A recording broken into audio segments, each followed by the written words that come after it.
Something big is coming. Yan nga ngayon ang pinag-uusapan sa social media matapos nang i-announce ito ng ABS-CBN Facebook page. Ano nga ba itong something big is coming?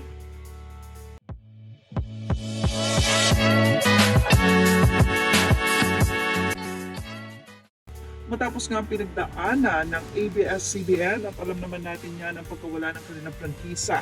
Kung hindi tayo nagkakamali, ito ay May 5, 2020. Kasagsagan ng pandemic kung saan isinarado din at kinlose ang mga network dahil bawal din ang mga tapings at mga shooting at any form na magkikita at magkakaroon ng paghahalubilo ay ipinagbawal nga noong panahon ng pandemya.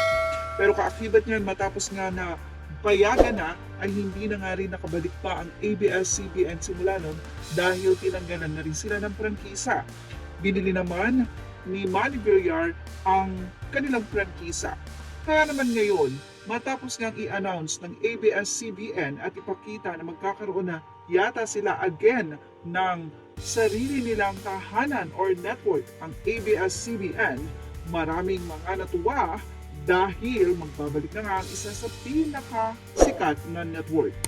Well, hindi biro ang pinagdaanan ng mga executive ng ABS-CBN kung saan ay nilitis sila kahit na nga anong beses ang pagtanggol ay natalo pa rin. So ngayon ay mukhang nakarecover na sa loob ng 3 taon. Nakita natin na hindi nga tumigil ang ABS-CBN kahit na nga marami na ring artista ang nawala, umalis at nanatili sa kanila. Ngayong magbabalik na nga ang ABS-CBN, ABS-CBN Studios, ay marami na nga ang nag-aabang kung ano nga ba ang pasabog na ito.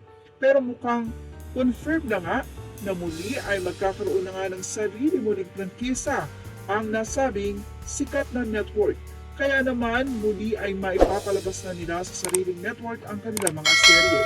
Ang maganda lang nito ay ang pagiging magkakaibigan ng bawat network, especially GMA7 and ABS-CBN, na ngayon ang ilan sa mga programa ng ABS-CBN ay mapapanood sa nasabing network katulad ng It's Showtime. Congratulations ABS-CBN! Sa kabila ng matinding pagsubok, muli ay nakabangon nga ang nasabing network. Ngayong 2024, salubungin natin ang muling pagbabalik ng Big Network, ABS-CBN Studios 2024.